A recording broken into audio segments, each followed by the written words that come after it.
Hello friends, आप सभी का स्वागत है हमारे चैनल मोटिवेशनल ट्यूबर में। उज्ज्वला योजना, स्वच्छ भारत अभियान, जन धन योजना, प्रधानमंत्री आवास योजना जैसी कई योजनाएं केंद्र सरकार ने खास तौर पर ग्रामीण भारतीयों के लिए शुरू की थी। अब इस फेहरिस्त में एक नई योजना शामिल हो गई है, स्वामित्व योजना। ग्रामीण इलाकों में रहने वाले लोगों के लिए इस योजना को गेम चेंजर के तौर पर केंद्र सरकार पेश कर रही है।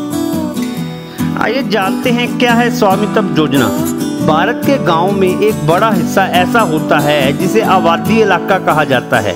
ये वो जमीन है जिसके स्वामित्व के कागज मालिकों के पास नहीं होते हैं। पीढ़ी दर पीढ़ी लोग इसे अपना मानकर हक जताते आए हैं।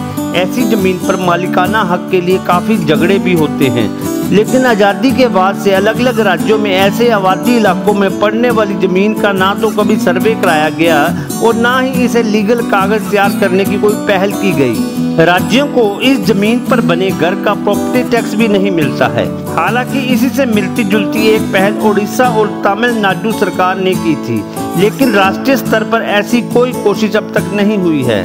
ऐसी ही जमीन पर बने घरों के मालिकाना हक के लिए भारत सरकार की ओर से एक नई पहल की गई है, जिसे स्वामित्व योजना का नाम दिया गया है। इस योजना के तहत घर मालिकों को सर्वे के बाद संपत्ति कार्ड दिया जा रहा है। अब लाभार्थियों के पास अपने घरों के मालिक होने का एक कानूनी दस्तावेज होगा। 11 अक्टूबर 2020 को इस योजना की शुरुआत करते हुए प्रधानमंत्री श्री नरेंद्र मोदी ने इसे भारत के गांवों के लिए ऐतिहासिक कदम बताया है। हालांकि इस स्कीम से कितने लोगों को फायदा पहुंचेगा, इसके बारे में कोई आधिकारिक आंकड़ा सरकार के पास भी नहीं है और ना ही राज्य सरकारों के पास इस बारे में कोई आंकड़ा है कि किस राज्य में सबसे ज्यादा आबादी इलाका है। इस स्कीम के फायदों की बात करें तो विशेषज्ञों के अनुसार स्वामित्व योजना घर मालिकों और सरकार दोनों के लिए विन विन वाला मामला है।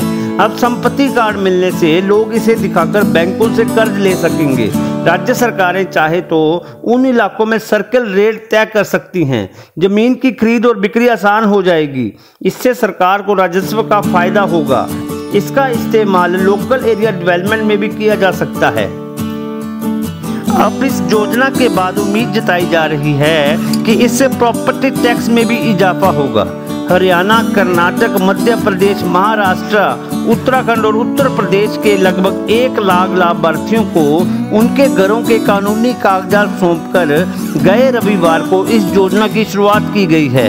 देश भर के कुल 763 जिलों में इसका काम चल रहा है। इस योजना के पहले चरण में सबसे ज्यादा उत्तर प्रदेश के जिलों को शामिल किया गया है।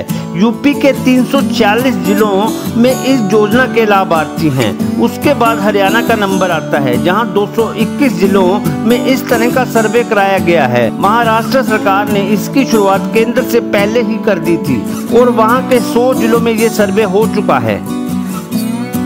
केंद्र सरकार का दावा है कि 2024 तक देश के 6.62 लाख गांव में हर परिवार को ऐसे संपत्ति कार्ड दे दिए जाएंगे।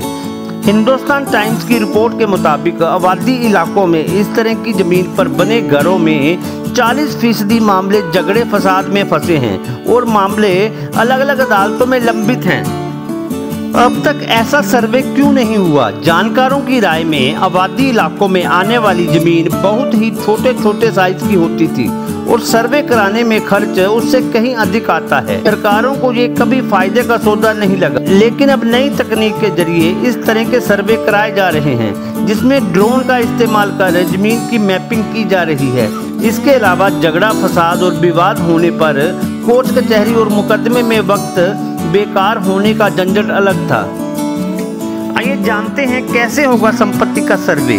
केंद्र सरकार ने इस तरह के आबादी इलाकों में सर्वे के लिए राज्यों को अपने अपने नियम बनाने के लिए कहा है। पंचायती राज मंत्रालय से जुड़े एक अधिकारी के मुताबिक सर्वे के दौरान ग्राम पंचायत के सदस्य, राजस्व विभाग के अधिकारी, गांव के जमीन मालिक और झगड़ा फसाद रोकने के लिए पुलिस की टीम मौके पर तैनात रहती है। आपस में सहमति से अपनी अपनी दावे वाली जमीन पर चूना लगाकर जमीन मालिक मोटी बाउंड्री बना देते हैं, जिसकी तस्वीर उड़ते ड्रोन से खींची जाती है।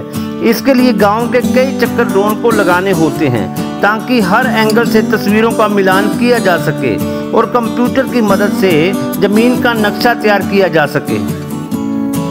जिस गांव का सर्वे होता है वहां के सभी सदस्यों को इसकी सूचना पहले ही दी जाती है, ताकि कुछ लोग जो दूसरी जगह नौकरी या किसी और काम से बाहर हों वो भी सर्वे वाले दिन वहां आ सकें। एक बार पूरा नक्शा तैयार कर लेने के बाद जिसके नाम की जमीन है वो ब्यौरा पूरा गांव को बताया जाता है, जिससे जिस किसी को कोई भी आपत्ति दर्ज करानी हो इसके लिए कम से कम 15 दिन और अधिक से अधिक 40 दिन का समय दिया जाता है। जिस जमीन पर कोई आपत्ति नहीं आती और सभी पक्षों की सहमति होती है, राजस्व विभाग के अधिकारी उसके कागजात जमीन मालिक को देते हैं। इसे साइट पर जाकर डाउनलोड भी किया जा सकता है।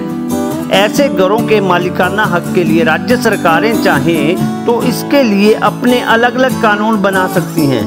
मिसाल के तौर पर हरियाणा सरकार ने इस आबादी इलाके की जमीन की जवाबदेही ग्राम पंचायतों के जिम्मे सौंप दी है, इसलिए किसी भी विवाद की सूरत में हल करने की जिम्मेवारी ग्राम पंचायतों की होगी। लेकिन ग्राम पंचायतों को आबादी इलाके की जानकारी संबंधित राजस्व विभाग ही देगा।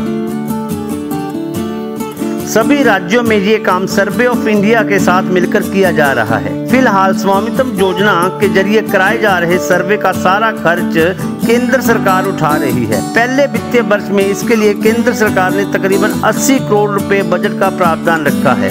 जमीन का मालिकाना हक और उससे जुड़े कागजात तैयार करने के लिए हरियाणा सरकार कोई पैसा नहीं ले रही है, लेकिन आगे की खरीद पर सरकार रजिस्ट्री की रकम वसूलेगी। महाराष्ट्र में सरकार ड्रोन सर्वे का पैसा नहीं लेती, लेकिन कर्मचारियों के आने जाने और कागज तैयार करने का खर्च जमीन मालिकों से ही लिया जा रहा है। आपको स्वामित्व योजना के ऊपर मेरा ये वीडियो कैसा लगा प्लीज कमेंट में बताएं, और वीडियो को लाइक करें, शेयर करें और चैनल को सब्सक्राइब करें और बेल आइकन दबाएं ताकि मेरा हर वीडियो आपको डायरेक्ट मिले। जय हिंद।